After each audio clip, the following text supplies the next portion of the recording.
आपने अपने बचपन में डीडी न्यूज़ पर एक ऐड देखी होगी जिसमें एक खरगोश पापड़ लेकर पहाड़ पर चढ़ता है और वहां पर एक जिंगल गाता है, कुर्रम कुर्रम कुर्रम कुर्रम लिज्जत पापड़। जी हाँ दोस्तों, आज की कहानी लिज्जत पापड़ की है। लिज्जत पापड़ का ये ऐड हालांकि अब टीवी पर नहीं आता, लेकिन बाजार में अभी भी लिज्जत पापड़ आसानी से पाए जाते हैं। आपने अपने बचपन में लिज्जत पापड़ खाए भी होंगे।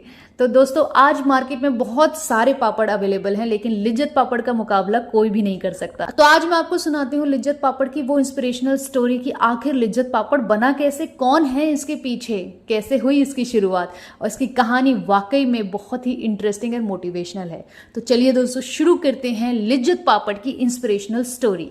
कहते हैं ना कभी कभी कि खेल खेल में बहुत बड़े बड़े काम हो जाते हैं। ऐसा ही कुछ लिज्जत पापड़ के साथ हुआ था। लिज्जत पापड़ की शुरुआत कुछ महिलाओं ने करी थी और वो महिलाएं अपने आंगन में गपशप कर रही थी, कुछ काम करना चाहती थी, अपने पतियों की हेल्प करना चाहती थी घर को चलाने में। अब बाहर वो जा नहीं सकती थी क्योंकि 1959 की बात है, जहां महिलाओं को घर से बाहर कदम भी नहीं रखने दिया जाता था। आखिर वो घर से बाहर जाकर काम करेंगी भी तो कैसे करेंगी। तभी उन महिलाओं ने गपशप करते हुए आइडिया आया कि क्यों ना पापड़ बनाने का काम शुरू किया जाए। पापड़ बनाने में इतनी ज्यादा मेहनत भी नहीं है और इतना पढ़ा लिखा होने की कोई जरूरत भी नहीं है। सातों महिलाएं एग्री हो गई। उन महिलाओं में से एक थी जसवंती बेन, जिनका ये आइडिया था कि पापड़ बनाते हैं। अब पापड़ बनाने का काम तो सोच लिया, लेकिन इसे शुरू करने के लिए पैसा भी तो चाहिए। पैसा कहाँ से लाएं? तभी उस इलाके के मशहूर समाज सेवी छगनलाल पारेख के पास वो लोग जाती हैं और उन्हें अपना प्लान बताती हैं। उनको प्लान बड़ा अच्छा लगा और उन्होंने उधार में 80 रुपए दे दिए।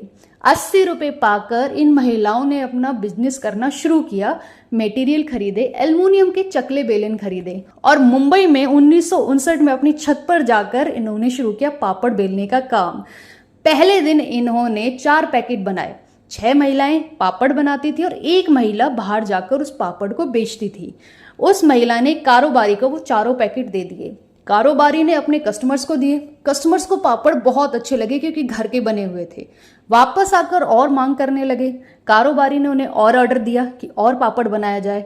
उन्होंने और मटेरियल खरीदा और पापड़ बनाने शुरू करे। पहले दिन मुनाफा हुआ 50 पैसे का, जो उस टाइम पर दिहाड़ी के हिसाब से बहुत बड़ी रकम होती थी। जब नेक्स्ट टाइम पापड़ बनाए तो हुआ मुनाफा 1 रुपए का और धीरे धीरे करते हुए ये मुनाफा बढ़ता चला गया। पहले दिन 4 पैकेट, दूसरे दिन 10 पैकेट, तीसरे दिन 20 पैकेट, इसी तरीके से ये प्रॉफिट बढ़ता चला गया।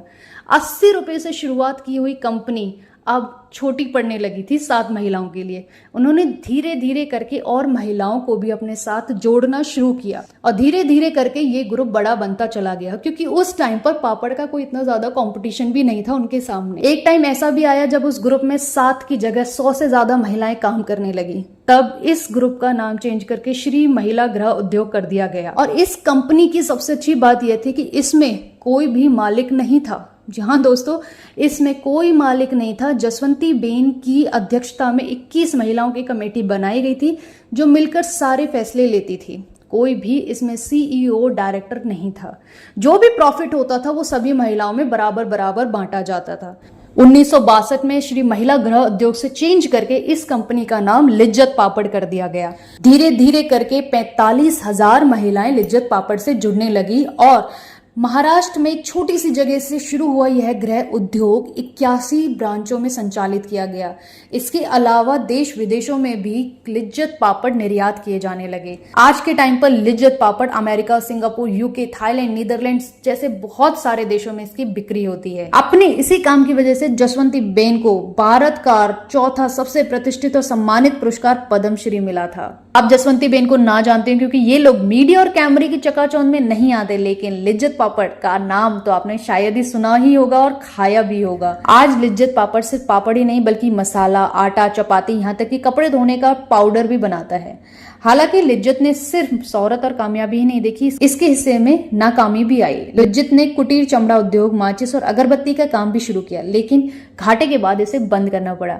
आखिर लिज्जत पापड़ को हम सिर्फ पापड़ की वजह से ही जानते हैं, इसलिए उन्होंने पापड़ में ही अपना बिजनेस करना शुरू कर दिया। ये थी दोस्तों लिज्जत पापड़ की कहानी कि आखिर कौन था इसके पीछे, किसने बनाया, आज आपको पता चल गया होगा। अगर आपको ये कहानी अच्छी लगी हो तो उन 7 महिलाओं के लिए एक लाइक जरूर देना जिन्होंने आपको लिज्जत पापड़ खिलाया है। नेक्स्ट मिलेंगे दोस्तों एक और इंटरेस्टिंग स्टोरी के साथ। जब तक आप चैनल देखते रहिए एंड सब्सक्राइब करना ना भूलें। Thank you so much.